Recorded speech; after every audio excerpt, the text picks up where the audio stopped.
Good afternoon, everyone. It is 6:01 p.m. And so we are going to start our meetup. This is the Bahamas Project Management Community Meetup for July 8th. Welcome to you guys who are on time and those who are on their way. Like I was telling Coach Marcelo, this is the holiday weekend in the Bahamas. And so the registration may have been high, but the actual attendance may be a bit low. So I'm not going by the registration numbers. I'm going by who actually signs into this call. And so let's get started with a word of prayer.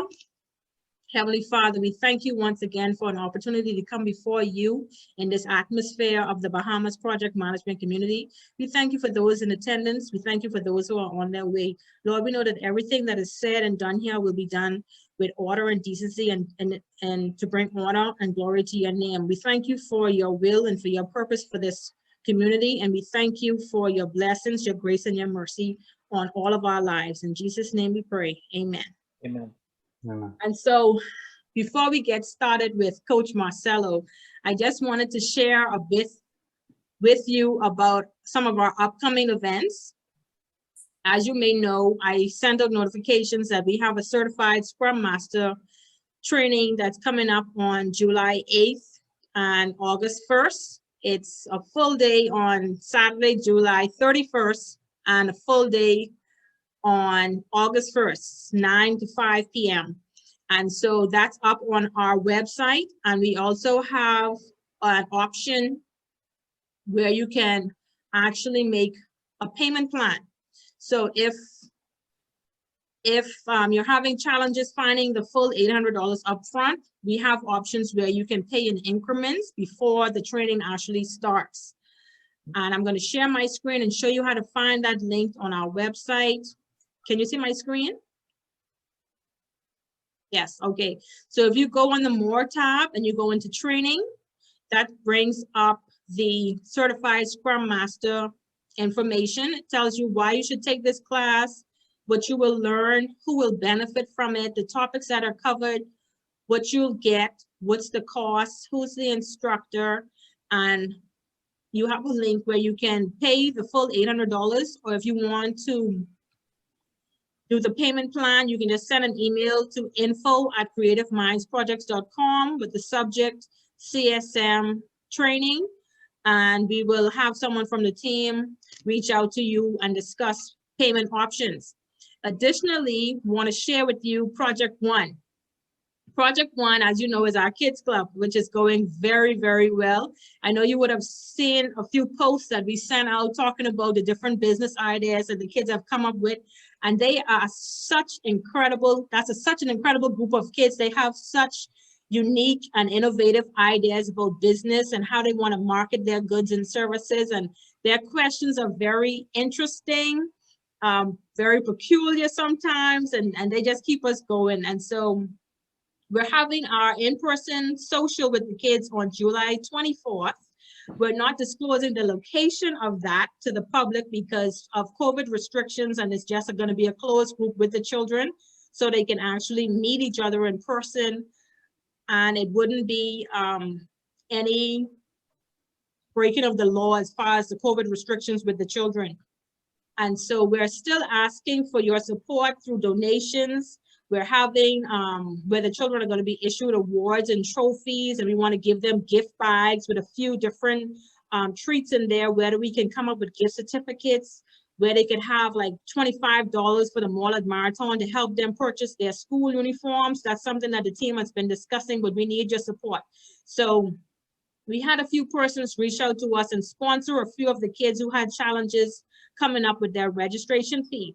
Like I told you before, we only charge the parents $30, but we all know this is a very tough economic climate where a lot of persons are unemployed. And so even finding $30 for their kids to participate in this program was a challenge.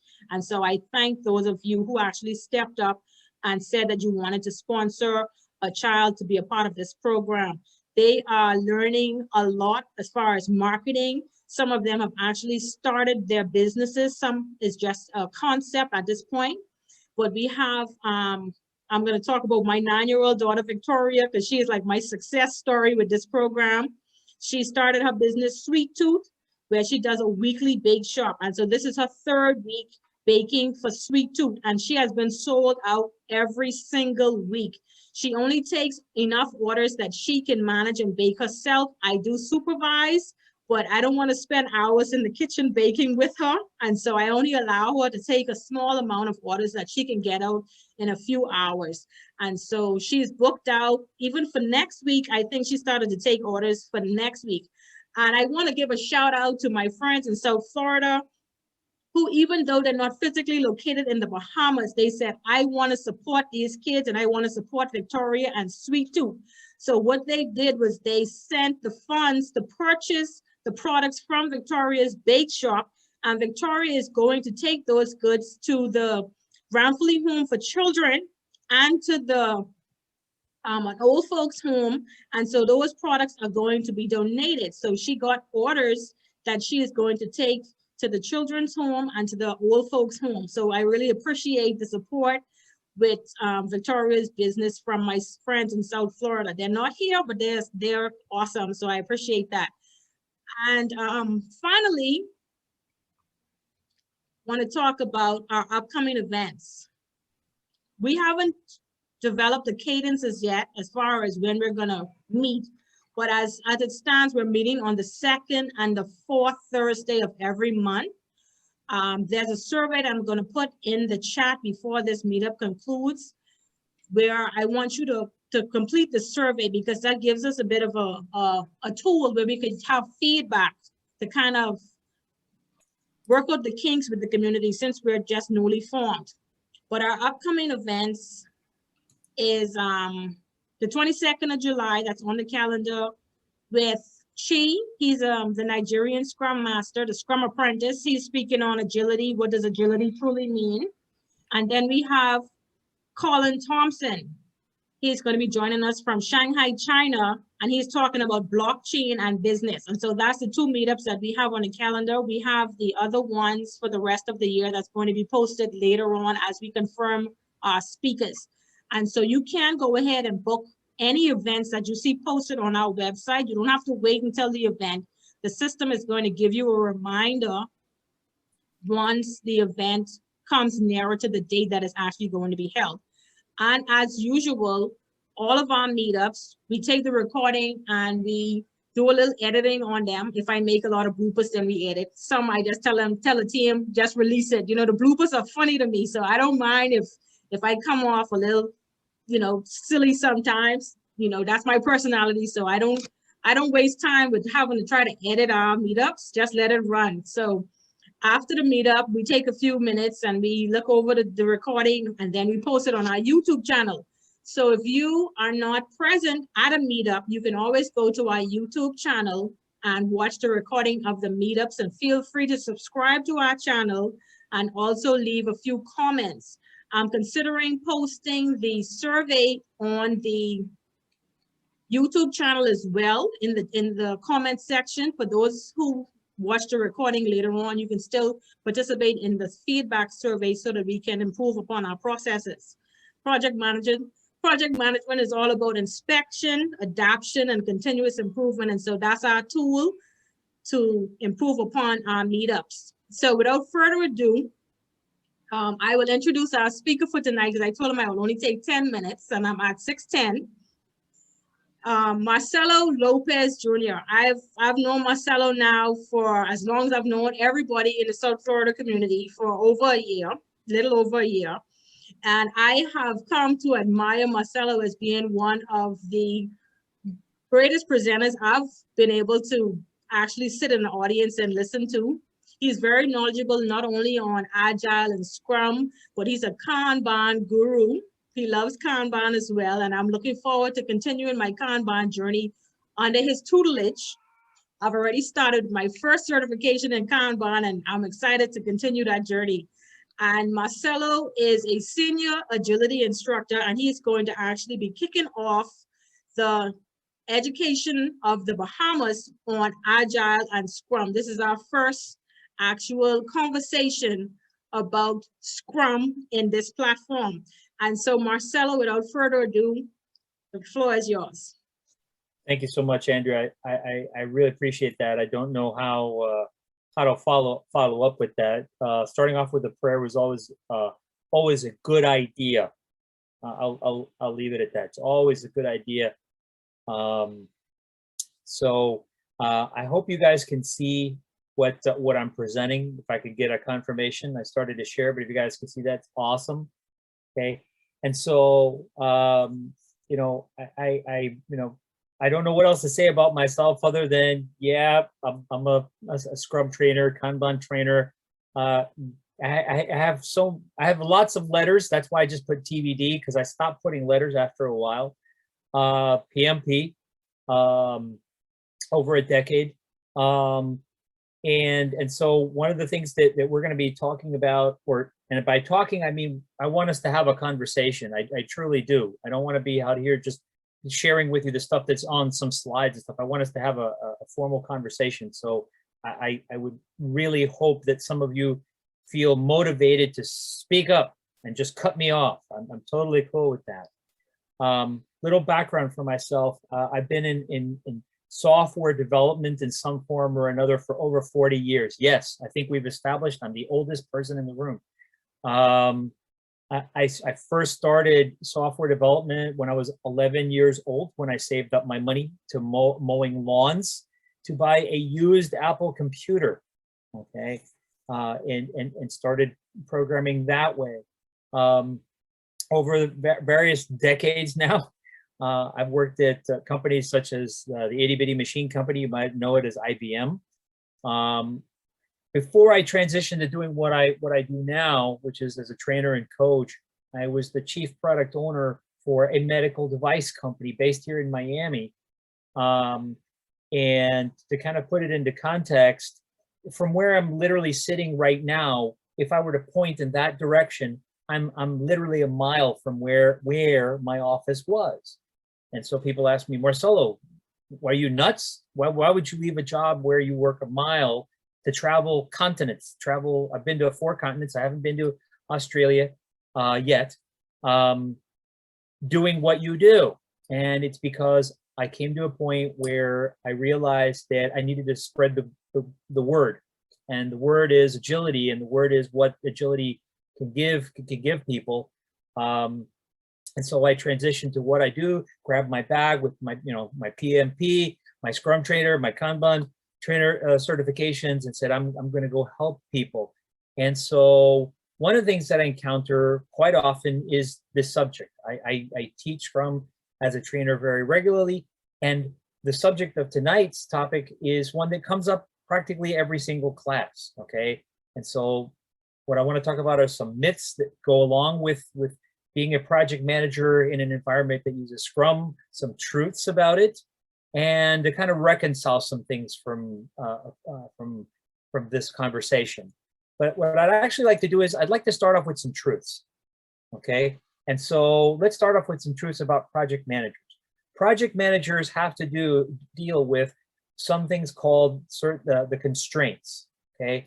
And there's actually 4, there's not 3. Most of the time, if you take the PMP exam, they'll talk about the triple constraints. And so they'll talk to you about money, time, and scope. Oops, my animation's wrong. So never mind that thing on the right side. See, there's always something goes wrong for me. And schedule. So those are the triple constraints. The thing is that realistically speaking, if you look in the project management body of work, there's actually 4 constraints, but one of them kind of gets a lot of lip service, and that is quality. Okay, and that is quality. Okay, and it's from there that we're going to talk about Scrum and Scrum mastering and how project managers fit into all that stuff. So the next thing that for project manager truths are the plans. There's you saw it, the communication plan, the delivery plan, the risk plan, the change management plan, budget expenditure plans, and every other plan that you can think of. Tons of plans, okay? So these are some truths, okay? Well, let's talk about some of the stuff that project managers are actually balancing with some examples, for example, okay? The customer contracts, okay? Documentation, okay? These are things that project managers are balancing day in and day out. These things called Gantt charts or timelines. And don't worry, I'm going to show you an example. I've got a little drawing tablet where I've drawn a little something to kind of talk around the conversation. And then things like cost performance index or cost performance variance. In other words, how well am I spending my money? How well am I earning value for the money that I've spent? Okay. And so I'm going to switch over to that actual drawing tablet so you can see a little bit of what that kind of looks like. Okay. And so in the upper right-hand corner, okay, we've got that Gantt chart. And each one of these lines represents some item in the body, some item or some set of items in the body of work that are part of that project manager's contract, okay, set against some sort of timeline, okay? And I realize that I'm drawing with a pen that's too thin, so I'm gonna thicken the pen up so you guys can actually read what I'm writing, okay? Set against some sort of time, okay? Usually with some sort of dependencies, okay? So those gold lines are some dependencies. Whoops. The tablet's not responding correctly, but okay. With some dependencies, all right? And some milestones. I need this by that time. If everything goes according to plan. I need this by that time. Things going to plan, okay? And so you're dealing with scope and time there, two of those constraints. Then the other three charts show some typical ways of expressing that CPI, CPV, that how am I spending my money? What am I getting for my money? Okay, because everybody cares about how they're spending their money. Nobody ignores that. And so in each case, you're seeing your burn, okay, your expenditure versus the value that you're getting over time. All right. So I want to take a pulse. Is anybody new to seeing, you know, a project expressed this way? Are any of these charts new to any of you? And I want you to please feel safe here to say, yep, it's new to me, Marcelo. It's perfectly okay. I'm curious to know, are any of these new to anybody? So feel free to unmute yourself. Yes, they're new to me. It's new to you, okay? Which one of these three, so I'm going to pose a question to you, okay? Which one of these three that have to do with spending money versus earned value or value that I've gained, which one is easier for you to access? Which one is most interpretable for you? Which one makes most sense to you?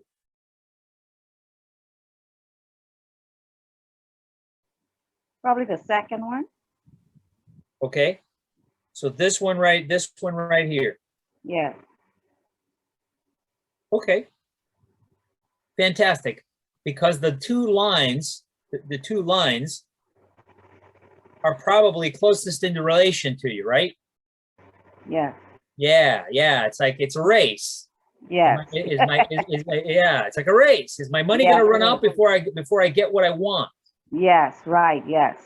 Okay, so there is a truth about project management, okay, that the project manager, okay, by definition is focused on an accounting, and I want to focus in on that word, accounting.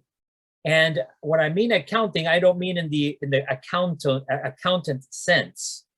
I mean the word account, which means to be able to tell the story of. Does that make sense to you?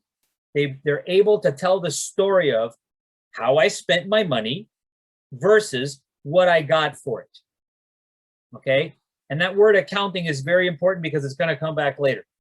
Okay? When we step into the conversation about what is Scrum and what is it about and how does a project manager fit in. Okay? So this word accounting is going to come back to not haunt us, but it's going to come back and visit us a little bit later. All right. I'm going to switch back to the slide deck now, so we can keep moving. Okay. And so what I want to switch over to is what Scrum Masters actually do, and I'm going to use it by metaphor of You might be a Scrum Master if, okay, you serve a function in one of these three areas. Okay. Marcelo, your slide deck didn't come up. My slide deck did not come up. No, you're still on the Aha. tablet. It did not switch over to the PowerPoint. Shame on you, Zoom. What about now? Yes, it's back. Awesome, it's back. Awesome. Okay, so you might be a Scrum Master if you are serving the team in some way. You are serving this other person called the product owner in some way, and yet you're also serving the organization in some other ways.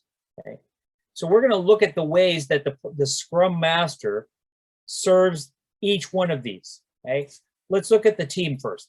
Okay, so the Scrum Master served the team by doing these things. Okay, coaching the team members and some self-management. Okay, they help the team focus on creating these high-value things called increments. So in other words, it looks like they're helping the team focus on creating value, right? Because it says it right there, creating high-value increments that meet the definition of done. Okay, what does that mean? Okay, definition of done, think of quality. Okay, there's a lot more to it, but think of quality. Okay, so quality, value. All right. Now, the next thing is removing impediments to the team's progress. In other words, making sure that nothing is keeping the team from making some progress. Okay, and then lastly, making sure that the team is using the events. Okay, and another time we can talk about what those events are, but certain events that are defined in this thing called Scrum, that they're using them positively. In other words, that they're being effective and efficient. Okay, so the question then becomes is, are these kind of things, and I'm going to put the question back to you guys, do these things sound like project managers typically do? What do you think? The way I've described it, do these sound like things a Scrum Master might typically do? To you. I see a little bit of head shaking, a little bit of, not really sure. Yes. Yes, they do. Okay, wonderful. Thank you. Okay, so we might have found a Scrum Master, or we might have found things that a project manager does as a Scrum Master. Okay, let's keep moving. Let's look at what else the Scrum Master serves. The Scrum Master serves the product owner. Okay, helping develop techniques to define goals. Oh, well, goals. That might kind of sort of sound like milestones, kind of sort of. Okay, and a project manager kind of handles the schedule with milestones, right? And he also handles this thing called a product backlog, or helps manage the product backlog. Okay, that's that body of work. Right. Now the other thing is the Scrum Master helps them understand the need for clear and concise items. So in other words, are things documented in a way that's clear and concise? Interesting question. And then there's that funny part, establish an empirical product planning and for a complex environment. Okay?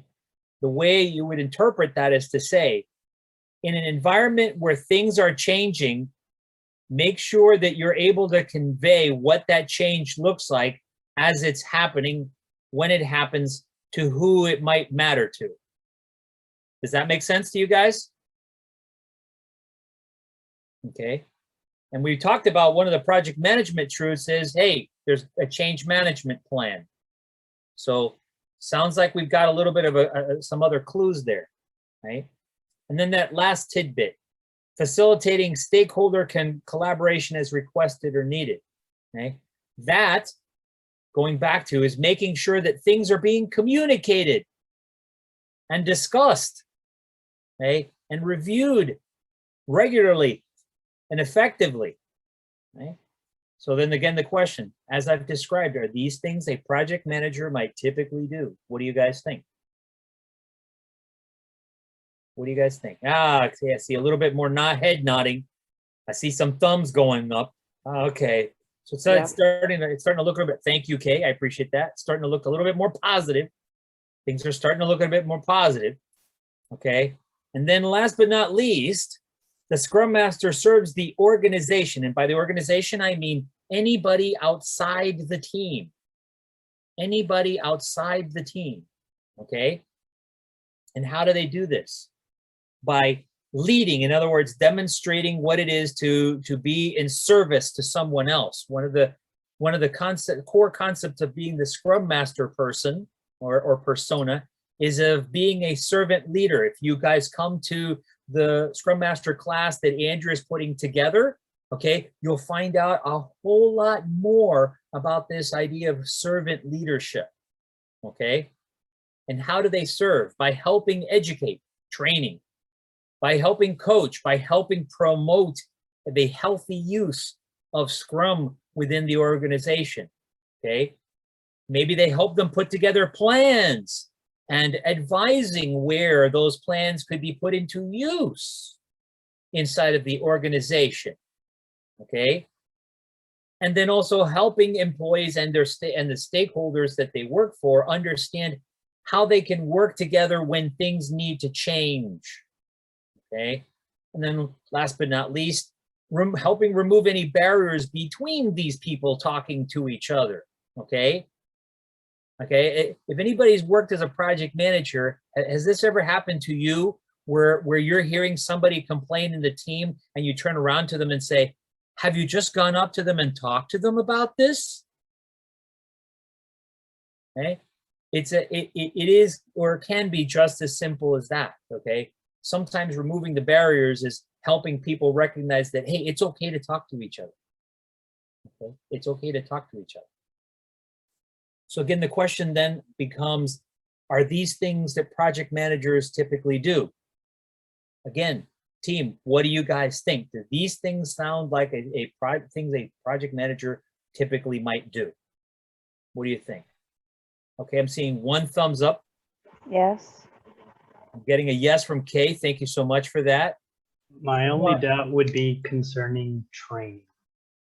Would be concerning training. And Okay. the reason I would go for that is my vision of a project manager is he wouldn't be training the person unless he's training his replacement, so to speak. But the Scrum Master, while training, he is maybe bringing people into the flow of what is Scrum, how does it work, explaining the flow of things, explaining the artifacts, the ceremonies. Mm-hmm. So I would say that the leading part, yes. Coaching, maybe, but training, I'm not sold that project managers would train. So, if I may, I know it was a part of basically in project management, it's something known as team development. So basically, I think, basically training comes in that. Similar to almost what Scrum does in retrospectives, but less in it's more open as opposed to how Scrum would more or less give you different activities, or you would easily find activities or whatever have you. Team development is just a little more open and more up to the PM to decide, I guess. Absolutely. I appreciate that, Kenny. Thank you so much for sharing that. Yeah, absolutely. Okay.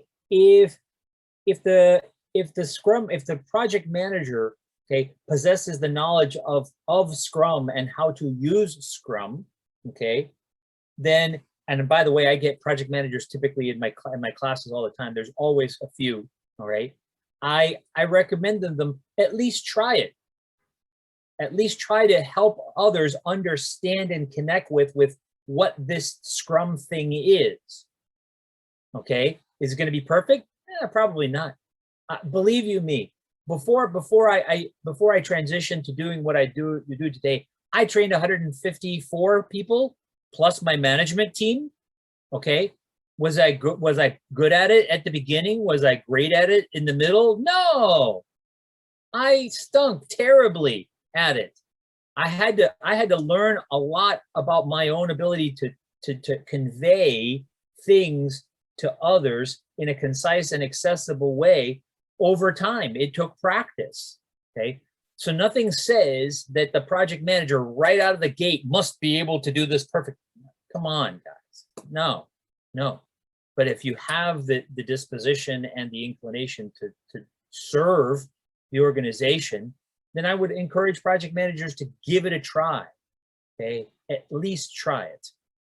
Okay, so let's look at another part of Scrum. We've talked about the Scrum Master enough. So let's look at another part of Scrum, which is product owners. Anyone? Okay, so looking at what the product owner does, okay, the product owner is accountable for maximizing the value of the product resulting from the work that Scrum team does. In other words, for whatever the work the team does, the product owner has to be able to, remember how I said the word account would come back to visit us? This is where it comes back to visit us. The product owner must be able to account. In other words, explain how the team is maximizing the value that that they have delivered for the money that, hey, I gave you this much money. What did I get for it? I'm speaking as a stakeholder now, okay? The product owner must be able to explain how this happened, okay? Now, how this is done varies, of course, and Scrum accounts for this. Different companies do it differently.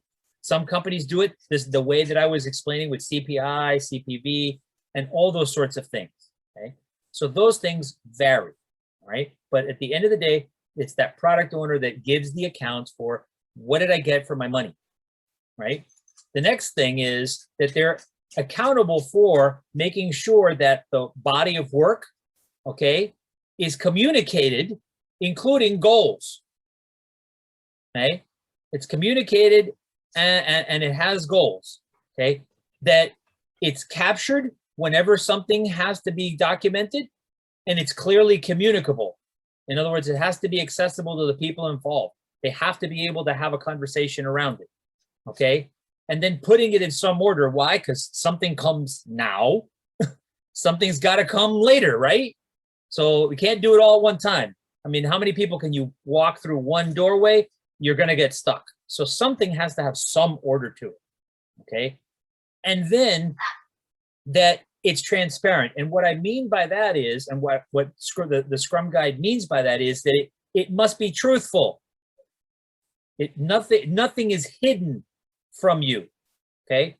And it must be accessible and it must be understandable. Why? Because if I am not clear on what I want, okay, the people developing are not going to be clear on what are we really trying to build. And invariably, they're going to build whatever they think up, and what's going to happen? Oh, that's just what I asked for, but it's not what I needed. Have you guys heard that before? Has that ever happened? Happens a lot to me. Happens a lot to me, okay? Then the last thing is the product owner may do that work themselves or may delegate responsibility to others. Regardless, that person's accountable for it, okay? So the question is are some of these things that project managers typically do? What do you guys think?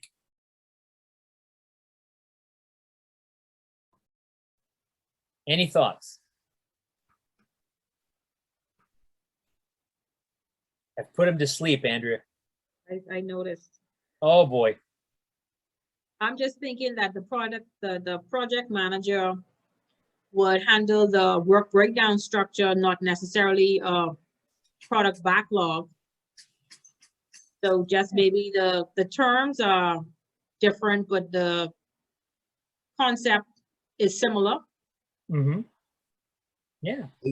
I feel that project managers do a lighter degree of this, but, and this is only my personal opinion, they're not to the level of the product owner. So like, for example, the product backlog is transparent, visible, and understood. As isn't necessarily the case for a project manager. The project manager just ensuring the work gets done per se, but the information more or less being more to his disposal as opposed to anyone else. But with the backlog, everybody being aware. So like I say, they're taking it to another level, I feel. Well, Okay. to come off of what Kenny just said, Hmm. to defend project managers, I don't think that the information is just for the project manager. The project manager has an obligation to make sure that whatever information is communicated to the right stakeholders using the right method at the right time. And so he still has an obligation. It's not that he has this information and he keeps it all to himself. He just have to do his analysis on which stakeholders need what information and when. That's So a good. it's not as transparent as having a product backlog where everybody has access to it. The project manager has to be selective on the level of information or the confidentiality of information that is disclosed to different parties. Right. So here's where we get into a conversation around more what I'll call, when folks think of product backlog, they think that there's a product backlog. Notice what I said, that I used the singular, a product backlog. Okay. What if the product backlog was itself composed of several pieces? The product backlog being a part that is accessible to the stakeholders, visible to their level of detail, so that they can have a conversation. And by they, I mean the product owner and the stakeholders can have a conversation, okay, about their strategic goals, objectives, desires, wants, needs, etc., etc. Okay, and another component of the backlog that is more tactical facing and transparent to the team, more accessible to the team, that demonstrates the more fine-grained detail of what's going into achieving the more strategic objectives. How does that strike you? I'll turn that one over to Kenny. I still processing that one. Yeah, yeah, absolutely. And Well, that, I don't know, Coach Marcelo, because I thought, yeah, I could be wrong. I thought that the product backlog was just one backlog, and that the product owners and the team, they refine the backlog, and that the additional details will come when you break down the user stories. yeah. The thing is this: at what level are we talking about in detail? Well, Consider what the stakeholders want are results. yes, so they don't want to Right? know what the development team has to do. Probably not. Probably not. They want the results, okay? Yet the developers need things decomposed in a way that are more accessible for them to do the hows, okay? And so what I'm saying is the whole thing is the product backlog. What I'm saying is the product backlog has different facets. Does that make sense to you guys? Okay, and what matters is the perspective that you're applying to it. What is different is the perspective you're applying to it. The stakeholders typically have a different perspective than the developers. Okay. To that point, to Andrea's point, would basically, would in a project management setting, would everybody be would the information be as visible as it would be in the Scrum methodology, or as a product owner rather? I would think the question would really be, Kenny, is how transparent do you need it to be able to accomplish what you're trying to do? How transparent? Yeah. How transparent does it need to be for the type of work that you're trying to do?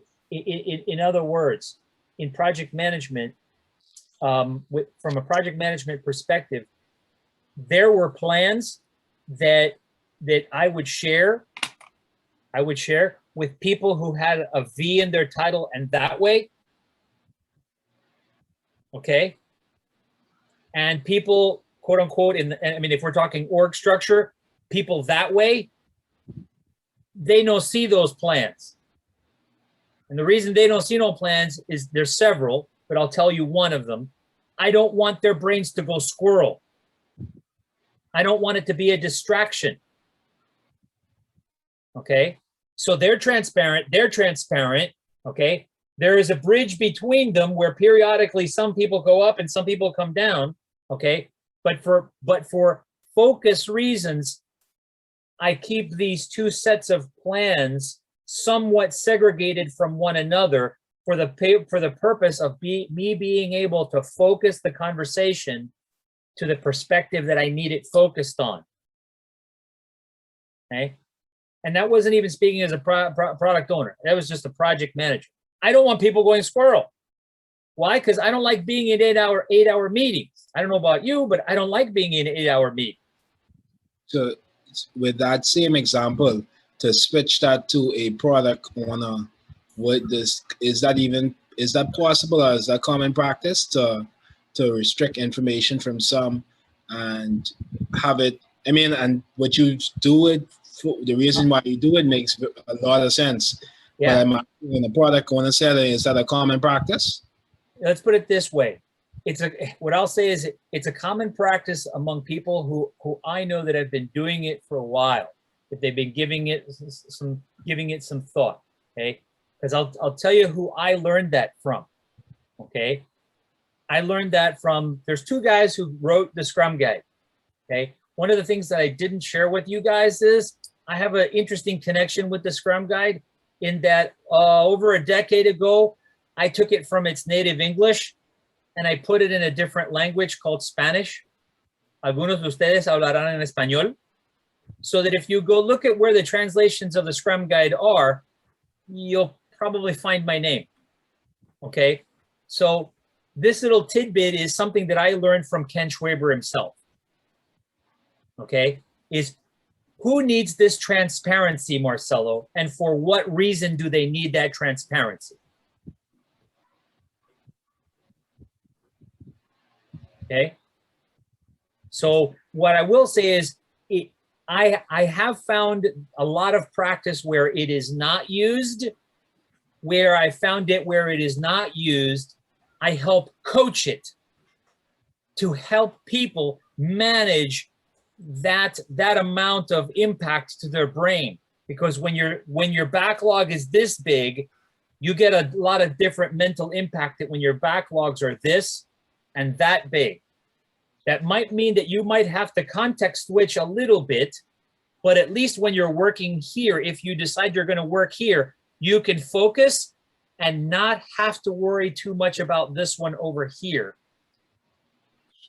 And one more question on that same note, as it relates to conceptually or the methodology of how you would like set that up. Would that mean you have multiple backlogs, or how exactly? I just trying to make a visual picture. Has anybody here worked in a restaurant? Anybody worked in a restaurant in a kitchen? I did. I did some summers in working in a kitchen for my great uncle. Okay, think of it in a kitchen. Okay, you got a freezer. I wash dishes. Yeah, awesome. Yeah. You got a freezer where stuff gets delivered, right? It's in there. We're gonna make something with that stuff later.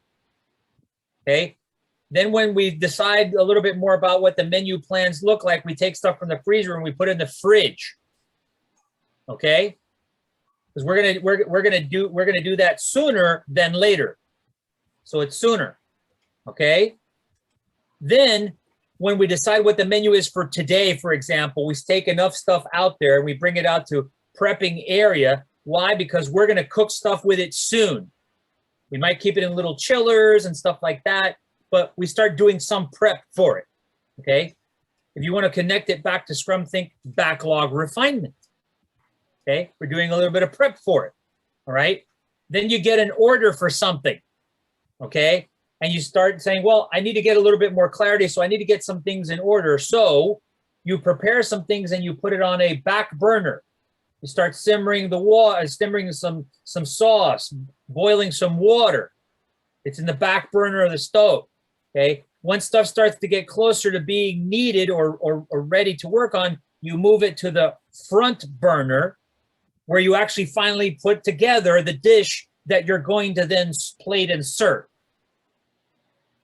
Okay. So if you think of that kitchen metaphor, a backlog has different facets: freezer, fridge, back burner, front burner.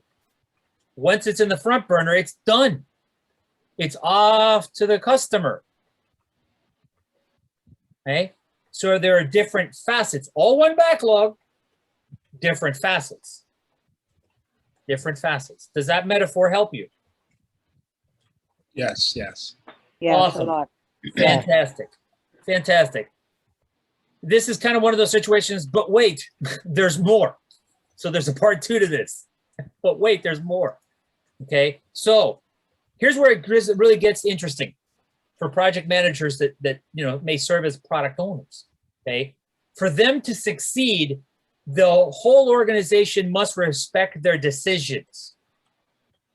Okay? And what are these decisions about? They're about invisibility of content, what order, in other words, is something in the freezer, fridge, back burner, or front burner, and why is it there? Okay. Okay. And then that once something is done, okay, that it has to be inspectable. It has to be in a state that's usable by the customer. In other words, if the customer said medium rare to that wonderful steak, it's medium rare. Okay. It's medium rare, right? And if it's well done, then hey, it's well done. But it has to be in a usable state so that the customer can inspect it and say, yes, no, maybe, maybe not. The product owner must be able to do that, okay? And then here's the one that organizations really have a hard time with. The product owner is a person, not a committee. They may represent the needs of multiple stakeholders, okay? But anything that goes into that product, they got to do so by convincing the product owner, yeah, this thing is really needed over that other thing. Okay. In other words, using the information that I have, my plans, my budget, the stuff that I've already built, a case must be made that we are going to deviate something significantly from the plan I've already put in place and is being executed for me to manage that change. So the question again becomes, are these things that project managers are allowed to do? That's a whopper of a question. That's a whopper of a question. Are these things project managers are allowed to typically do? What do you guys think?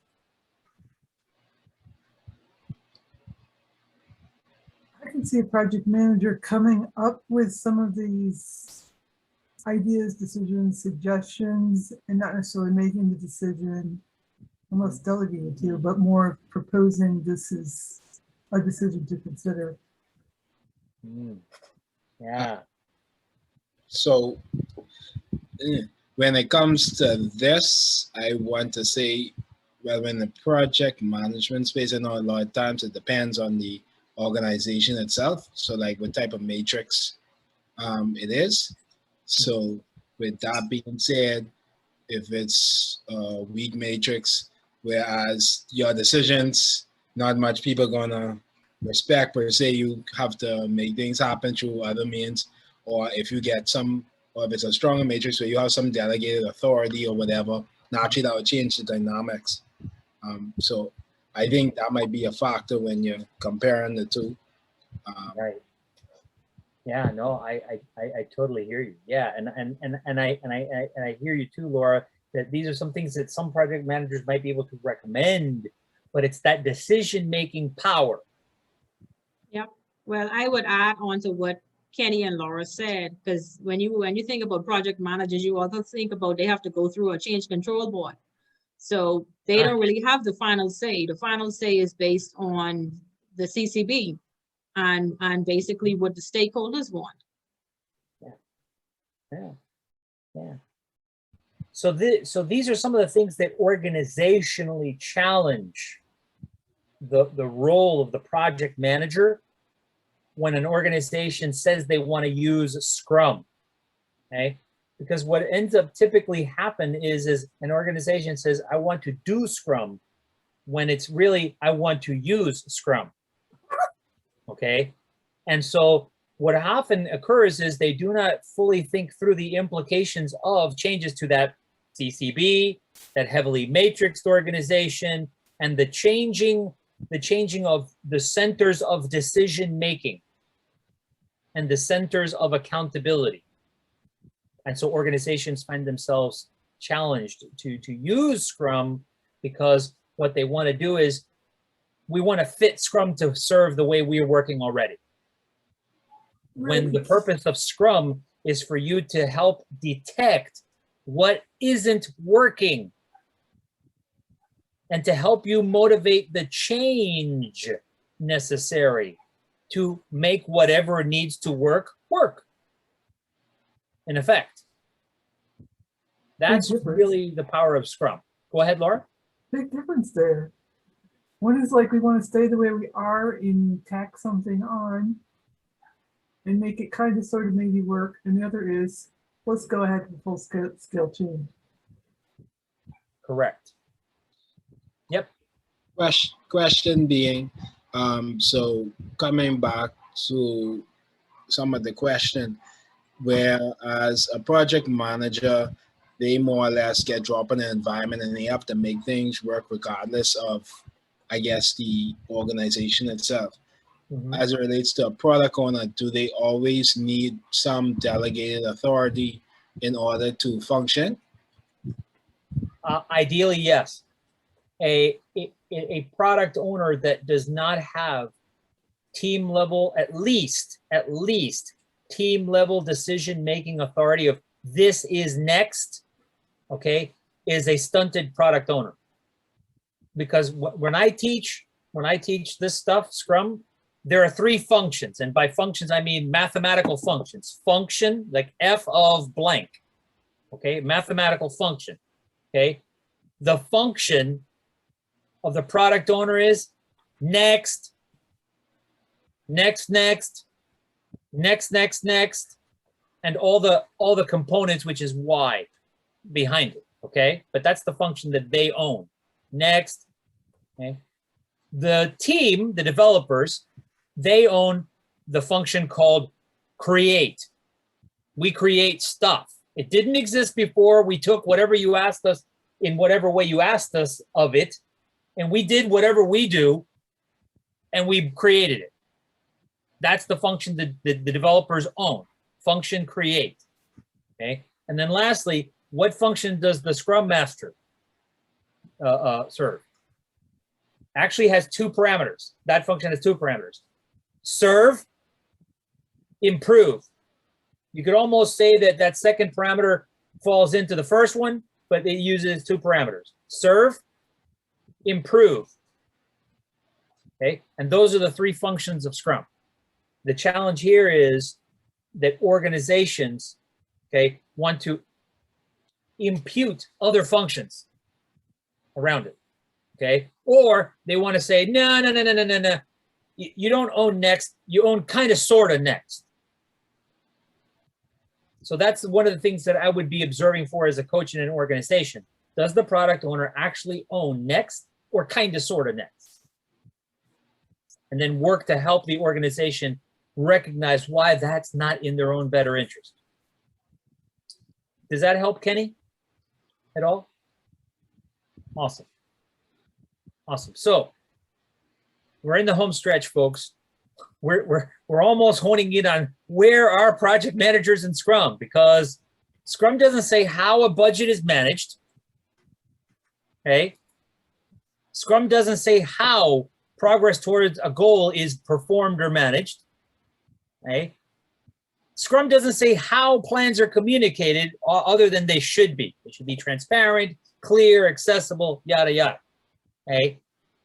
And lastly, and I could keep going, but I kept it to just 4. It doesn't say how scope of work is managed other than there's a backlog with some items and some goals. Okay.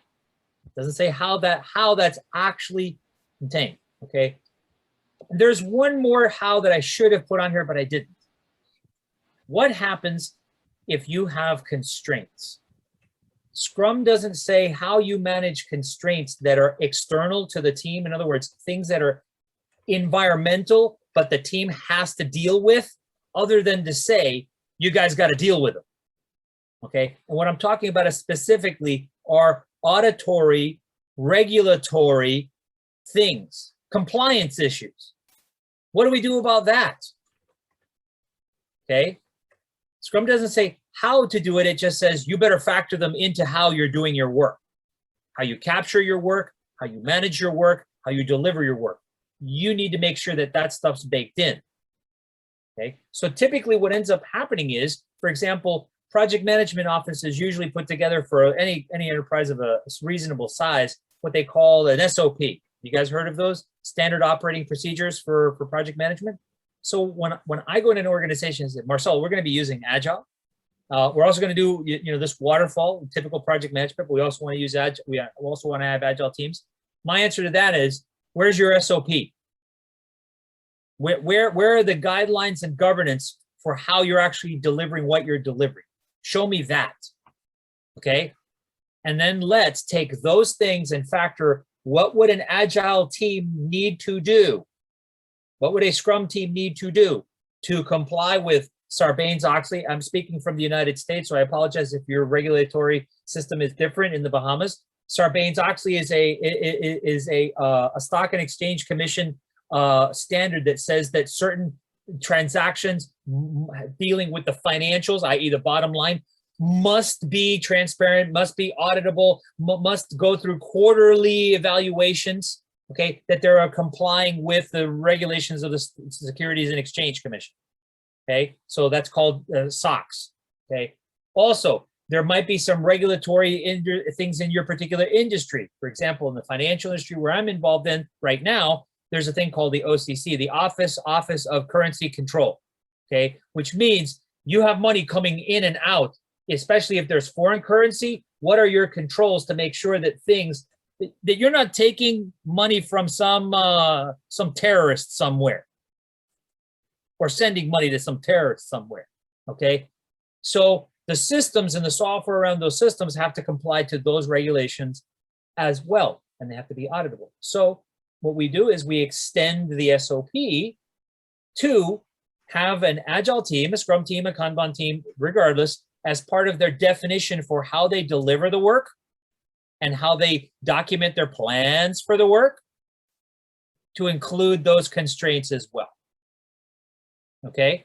And so when we have a project manager with an Agile team, whether they're the project manager or the project manager / Scrum Master or something else, part of that project manager's responsibility is to help ensure that the team is doing right by those people who might come to our door and, hello, I'd like to see your so-and-so documents. Otherwise, we'll shut the doors. Okay? And so our project managers help ensure that that's actually happening.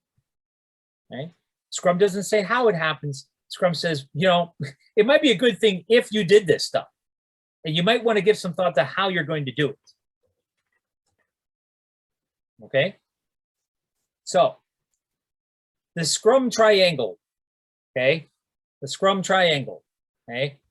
There's 3 points to the Scrum triangle that project managers, okay, if I were going to sum them up, okay, could best be serving as a Scrum Master, helping balance the attention of the team. In other words, that any given person's brain power is able to be focused and accessible. And I don't mean micromanagement, and I don't mean assigning work.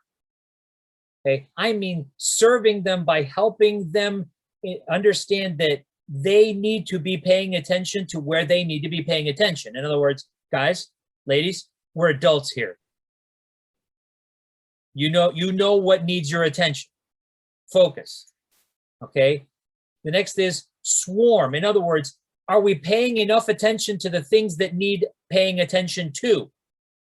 Okay. Why are we working on milestone 2 things if milestone 1 is 2 weeks away? Okay. Swarming. and then analysis.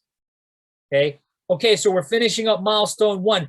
Have we done sufficient refinement and enough analysis on milestone 2 stuff that we are ready to go into that next sprint to take some of it into our plan?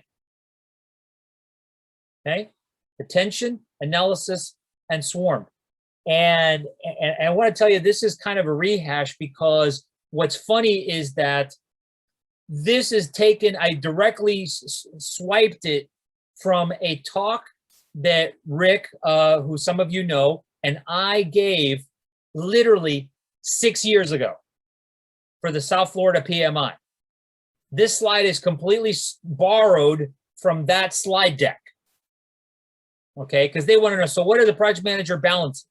These are the 3 things the project manager is balancing with regards to Scrum itself: attention, swarm, and analysis, right? Now, to kind of switch to a different topic, which has to do with Scrum, but not Scrum, because increasingly, as time goes by, project managers are being asked to function as product owners. They need to balance these. We talked about this, right, Kenny? Now, soon, someday, later, right? So it comes back to visit us. Okay? Then there's others, which is necessity. What must we do? What should we do? What can we do? And what would be nice if we did? Okay? What wouldn't it be nice if we did? Okay? And then here's an interesting one, okay? And it's something that I find is kind of lacking in some of the Scrum training that's out there, okay? An understanding of what is a capability versus what is a chore. In other words, what's generating value versus what is preserving the value of my work. And I'll give you an example, okay? Value generating, that I have a good party venue.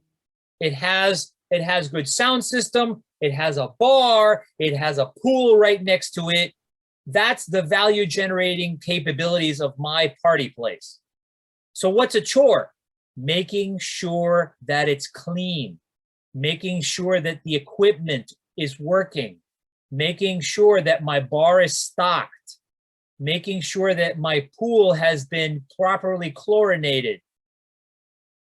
The value is in the pool. The value preserving is that the pool is actually usable and accessible. Does that make sense to you guys? So the differential between capabilities and chores, okay? And I should have put it on this slide, but I'll give you something to think about. A long time ago, I started analyzing the work that I was doing in building my hematology product, okay? And I came upon a balance of capability versus chore, value generating versus preserving, of around 70% capability, 30% chores, okay? In 2016, I came across this book at Barnes & Noble. That's a bookstore that's available here in the United States. And I found a book called, and it's kind of funny, it's Agile for Dummies, IBM Edition. I picked it up not because it said Agile for Dummies. I picked it up because it said IBM Edition, and I'm an ex-IBMer. And so I'm reading through this book, and it's probably over there somewhere. I'm reading through this book, and I'm reading about their agile transformation journey, and they said there, okay, during this, the project managers evaluated where the expenditures were being invested in, and they came into a calculation that said that they were spending, ready for this, features versus maintenance and sustaining work of 69 to 31. I'm like, what? Wait a minute. 69-31 sounds a little familiar to me. It's only one away from 70-30, folks. 69-31, 70-30. Okay, independent corroboration. Go look it up for yourselves. The book is called Agile for Dummies. You heard it here first. Okay, so as a project manager, help your organizations consider, where are we spending our money? Okay, if you spend too much on one and not enough on the other, stuff will come to bite you in the butt. Just putting it out there, right? And then this is a more recent thing. Okay, maybe some point Andrea can have somebody come talk to you guys about this subject called lean UX, lean user experience, design thinking. Increasingly, project managers are having to balance experiment versus build. Okay, in other words, go test out some sort of assumption about what my customer might want versus give them more of things that I know they might want or do want. The question is, if I build this thing that they might want, am I going to discover something that's going to earn me more money than the other stuff that I already know pretty confidently that they already do want? Do you see what I'm saying? Does that make sense to you? Experiment versus build. This is another challenge facing project managers today. Okay, and it's only going to get more. It's only going to get more demanding out there, right? So let's wrap this up. What does this leave us with? Okay, at the end of the day, is there a place for project managers in environments that use Scrum? Okay, the challenges are the following: how this person functions with respect to what Scrum is for. We talked a little bit about that. Okay, how could this person function with respect to what Scrum is for? In other words, how does an organization enable a project manager to leverage Scrum to have their projects succeed? Okay, whether they serve as a project manager, as a product owner, whether they serve as the Scrum Master for the team, some combination, the two of them, I would recommend against that for certain reasons. Okay, but the challenge is in how an organization allows or permits that person to function with respect to what Scrum needs them to do. And then second of all, for an organization to further understand that it's not about roles and responsibility pigeonholes. Okay, it's not just about that racy matrix, because if we were to look at the quote unquote racy matrix of a project manager to a product owner, after looking at all those slides, you see the project managers all over the place in different places. And where they fall into might be different areas in that racy matrix depending on what the project needs. Do you guys see that? Does that make sense to you? So trying to pigeonhole a project manager, okay, is counterproductive is what I'm saying. They see that. I'm sorry, Laura? Do the people making the role decisions or staffing decisions, do they see that? Yes. And so that's an organizational change thing that someone like myself, a transformation coach, would work with human resources. And by the way, let me go on the record. What? I hate that phrase for historical reasons. It has a bad, I'll just go on the record. It has a bad history. Okay. But I'll let that go at that. Okay. But helping those folks in HR understand that they need to look beyond. They need to look beyond these pigeonholes of roles and responsibilities. And effectively with that, I want to thank you guys for being so gracious and coming along on this little journey of trying to find where in the world of Scrum is a project manager. So I'm just going to open it up for general Q&A, folks. Please feel free. And I'd like to hear from some of the folks that have been a little quieter. I want to hear if you hated it, tell me. If you found it thought-provoking, tell me. If it leaves you with questions, either way, tell me. So I have a few questions, but the first one being, a few slides back you mentioned about swarm and analysis. I saw where basically you gave a definition for it, but I wasn't too sure as to the different, I understand it to an extent. Okay. So naturally attention, that's on an individual level, so that's set apart. But because these last two terms more or less refer to the team, it just was a little hard to differentiate the two or to be clear on it. So if you can. Okay. So think of it this way, okay? And I'm going to use again the B the bee metaphor. Okay, a bee finds a flower or a little bunch of flowers, and it starts harvesting the nectar from the flower. Okay, does it stop right there? No. Typically, what a bee will do is go back to the hive and say, "Hey, I found a bunch of flowers together. I'm getting some good nectar over there. How about a bunch of you folks come with me and we'll go harvest the nectar together and get that flower done." Think of regards to some item that the team decides to undertake. Okay, we're going to start working on this item. Okay, who can bring their capability, their knowledge, their skills to take on this item of work together as a swarm until we've completed that item. It is done. The thing is done, because once it is done, we have the value. We have harvested the nectar from it together. We haven't left a bunch of other flowers undone.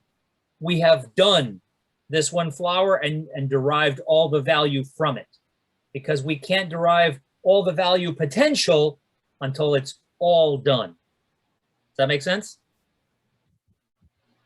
And that's what I mean by swarm. Okay, and enough of the people at the right place for however long they need to be there to get that item done and derive the value from it. That's the team swarm. So very clear on swarm. Now, how it differentiates from analysis, given this definition, if you could, I guess, just draw the line. The line from there is once the team recognizes that there's no more value to be drawn here for whatever reason, okay? Let's say a predator, a dragonfly comes to that flower, okay? And they've captured some of the nectar out of that flower, but a dragonfly comes by. Guys, that's an impediment. Okay? In other words, being aware enough of where their attention needs to be agile, move, leave where the dragonfly is, go find some other flower. That doesn't mean we can't come back to that flower. Okay? But when we can't, we cannot continue on this thing together. Be aware enough, be in a mode of analyzing where if you cannot make progress here, agility dictates we inspect and adapt and react accordingly. It's called situational awareness. And I call that analysis because it's the awareness of the team that needs to be analyzing its circumstances on a regular and frequent basis. In other words, can we continue? Can we continue? Can we continue? Okay. And if not, let's focus our attention somewhere else. Okay. And last question being as it relates to Scrum and Scrum and project management. Those two, can they truly like coexist per se? So I know naturally some projects works best under project management methodology. Some project works best under agile methodology. Can both, I guess, be in some cohesive environment at the same time? Yes. What the question is what kind of project management? Okay. And what I mean by that is project management where we have that typical waterfall where there's those discrete phases rather than iterations. So the question there is can waterfall and iterative and incremental development coexist? The answer is it's possible, it's just difficult. It's possible, it's just difficult. It's usually better to stick with one of the extremes for the project. It would depend. I mean, literally, this is one of those it depends questions, because I would have to know more factors of the environment to be able to counsel you one way or the other. Okay. The simplest answer is if you need to use both, be prepared. It will be difficult. It will be challenging, no matter what. Okay. because the differential will be there to reconcile the desire to be linear versus, versus empirical. In other words, knowing when I need to change direction. Knowing when I need to change direction. Because what I recommend for you is to look at, and Wikipedia is probably as good as any. Go look at what are called process models, defined process. I know what my outcomes are. I know what my steps are. I've done them sufficiently enough before that I can contain the risk and the variability in carrying out my plan to arrive at my destination of my outcome for my plan. Okay, that's called a defined process versus an empirical plan, where I know where I am and I have a good idea of where I want to go, but I'm going to iteratively try certain things so I can learn from the experience. And if I need to pivot and change, my plan needs to change with me as my work changes with it. Okay, that's called empirical process control. And Scrum is based on empirical process control, not defined process control. Okay, and so that's why I say it's going to be difficult. Okay, that's why I say it's going to be difficult. And the funny part is that, I mean, if you were, for example, because you guys had Lee visit you, if you were to ask Lee, well, wait a minute, is it not possible for us to pivot and change our plans? Yeah, guys, that's why a change management plan was part of the body of knowledge. Because if you need to change, you need to change.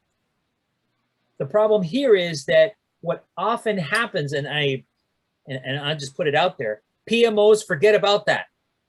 They figure the plan is, the plan does. And the whole change management area, knowledge area, back when I took my PMP, it was knowledge area number 12, 11. That went out the window. Somebody threw it out the window. They forgot all about that. Okay, I would say probably 2 out of 10 PMOs have an active change management plan. 2 out of 10. Yeah, 2 out of 10 have an active change management plan, in my experience. That's just me. Okay, the folks that I'm working with right now, sadly, they do not.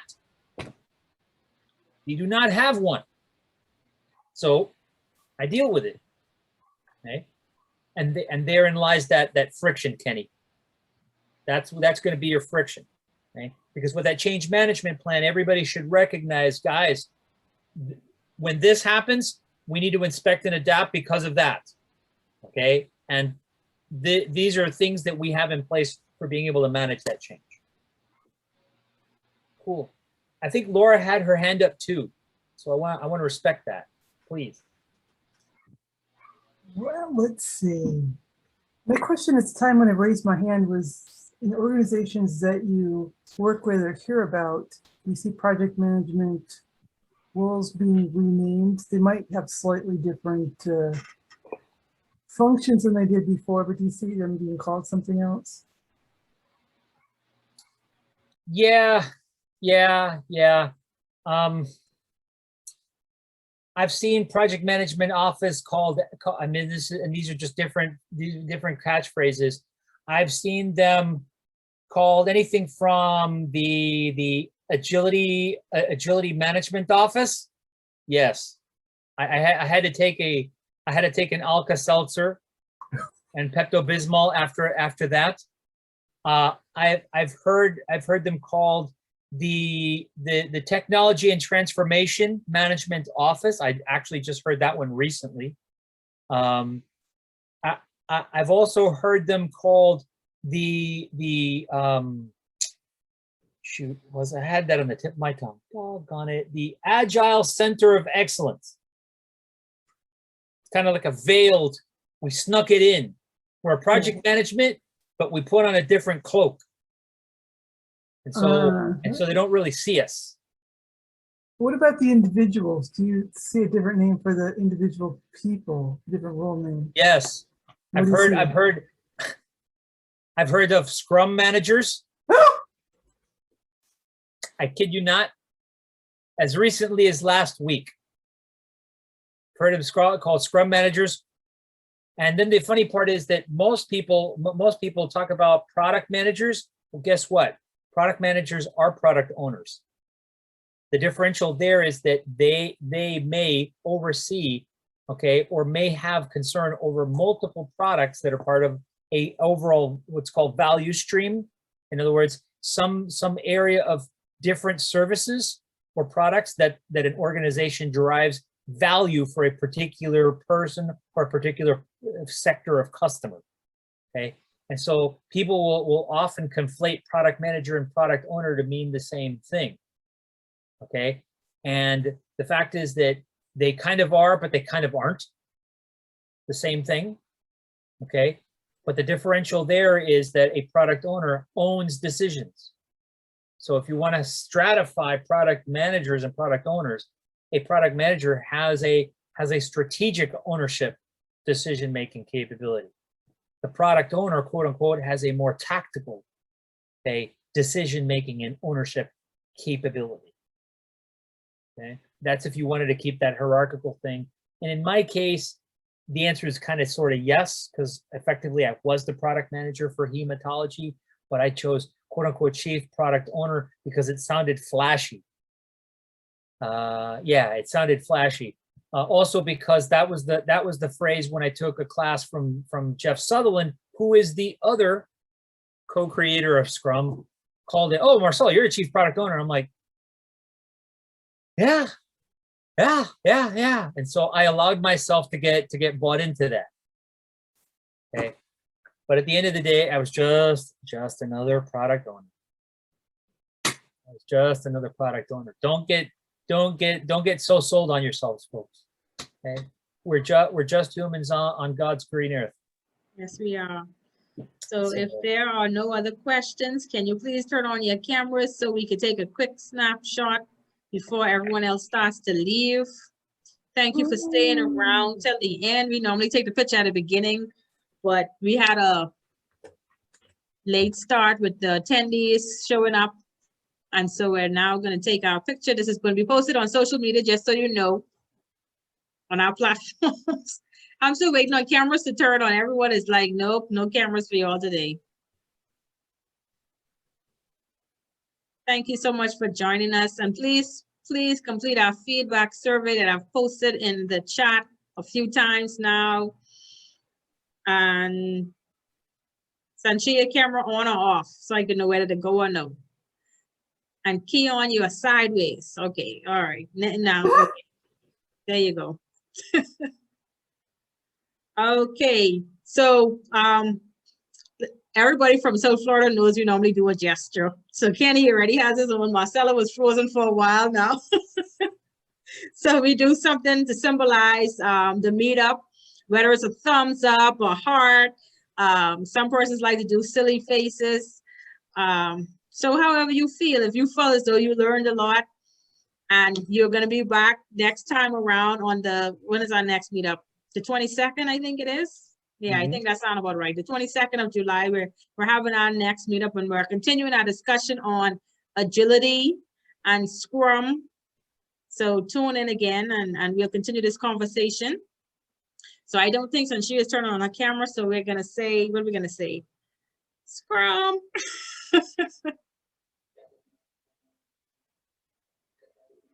Okay, I got two shots, so hopefully one of them are good. Awesome. Thank you so much to Coach Marcelo for taking the time out to be with us today. Sinead, did you have any questions before you leave? You're muted. No, I think it was very interesting. A very interesting webinar. So I don't have any questions. I followed everything so far. Thank you for inviting me. Okay, you're welcome. Thank you so much. Yeah, we had a few persons who are not in IT that wanted to find out how does Scrum relate to their profession, and Sinead happens to be in construction. And so they're trying to see what's the correlation, how does my obtaining knowledge of Scrum going to benefit me in my role? Well, let me ask this question, Shanito. Do your foremans have a meeting with your team members before they undertake a particular day's work and review what their plan is for today? Believe it or not, there are two types of construction over here in the Bahamas. We have the professional commercial construction, which is what you're referring to, and then just local construction. So in the local construction is really dangerous. No real protocols or safety measures, so no meetings. But on the professional sites and commercial sites, yes, they do need to go through, circumstances like that. But at this point now, I'm an inspector for the government, so I am more interested in the Scrum concept of managing managers or managing people who are responsible for quality products at their end line. Okay, all right. I would recommend for you to consider looking into the concept of what's called the definition of done. Okay. Yeah. The definition of done is not just the satisfaction of the customer, but also the standard that we set as a team for how we do what we do. In other words, work that we can stand behind, okay? Work that we can feel proud of, and obviously work that complies with regulations. Well, actually, and that's you repeated the exact same phrase that I picked up on when I was reading through, reading through the notes. And as far as I'm concerned, I'm trying to make sure set a policy, just like what you're saying, something that can be used straight across the board, something that's clear, transparent, understandable. And from like my standpoint, from the government standpoint, we give in a quality product to the citizenry of the Bahamas. That's it. Wonderful. I love it. Yeah, feel free to reach out if you have any other questions, and we can kind of grok through that. Okay, no problem. Thank you again for having me. No, thank you for coming. All right. Andrea, take it away. Thank you so much for inviting me. This is great. I love these intimate settings. You know, lets us have an interesting conversation. But Marcelo, we didn't pick on Omar's yet. We didn't pick. Okay. And Omar haven't spoken, at least not a lot. I think he spoke once. Yeah, he's been really quiet. Yeah, you've been active in the chat. Yes, he has. Yes, he has. And so is Laura. Thank you so much, Laura, for putting that in there. Well, if we have no more questions, and Kenny is all out of questions, because Kenny is the questions guy tonight. Thank you, Kenny. Wow. So if Kenny is done and no one else has any questions, we can conclude 2 minutes early. We have been inside the time box. We started on time. We'll end early. And we will meet back here on the 22nd of July. I am working very hard, my team and I, on finding speakers. So please complete the survey and let us know which topics you are interested in. I don't want it to be what I'm interested in, because I will flood you guys with Kanban, everything. So, oh, wow. And I know what that means. I know what that means, Andrew. Yes. Hint, I know what that means. wink, Yeah. wink. Yeah, I know what that means. I know what that means. Okay. So Omar, he'd really have to clean up his calendar then, right? Bring your notepads and calculators. Yes. Yeah. You'd And be so, like, what? Yes, please let me know what you are interested in. This is not Andrea's project management community. This is the Bahamas project management community. And we want to know what everyone is interested in so that we can provide you with valuable content that will meet your needs. So please complete that survey so we can have your responses. Let us know which dates are convenient for you. Right now, we're on the 2nd and the 4th Thursday. But if the majority goes with a different date, we may change that because we want to make it convenient for persons to be able to attend.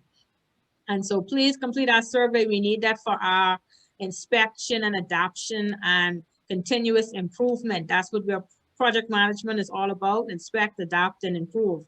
So thank you for joining us. We are at our time box and we'll see each other again. One final note: if you are interested in taking the Certified Scrum Master certification training, all of the information is available on our website, creativemindsprojects.com/training. We do have financing available for those who may be facing challenges right now financially. Meet with us as soon as possible so we can get that plan going. The dates for the training is July 31st and August 1st. 9 a.m. to 5 p.m. So we have a few seats available. Please don't delay. Do not wait until the 27th or 28th of July to say you're interested. We need to know now so we can start that conversation and getting you secured. We do require a $200 non-refundable deposit just so we can guarantee you our space in that training session. So please do not delay. Bahamians have a tendency to wait until the last minute. I'm telling you now, do not wait until the last minute. We have a limited number of slots that we want to get secured as soon as possible. Kenny, stop laughing because I know you didn't tell me you wait until the last minute. It's genetic. It's genetic. No, so you know I'm talking directly to you, right? It's like, Kenny, let me know. So please reach out to me, reach out to my team and let us know if you're interested. This is going to be the first of many certification classes and training opportunities that we're providing as a community. I am all about continuous learning. I am a lifelong learner. So any opportunities that I have to bring training and certification courses to the Bahamas, I am going to work on making that happen. So please stay in contact with the community and let us grow and learn and inspire, empower, and grow together as a team. Thank you so much. Good night, all. Right. Good night, everybody. Great presentation, Coach Safe. Marcelo. Peace. Good night. Yes, have a great weekend and happy Independence, Bahamas. 48 Right. years. There you Woo! go. Yes. Kenny, you could jump on that boat now and go to Exuma. Hey. There you go. Not too late. Boat leaves at 8.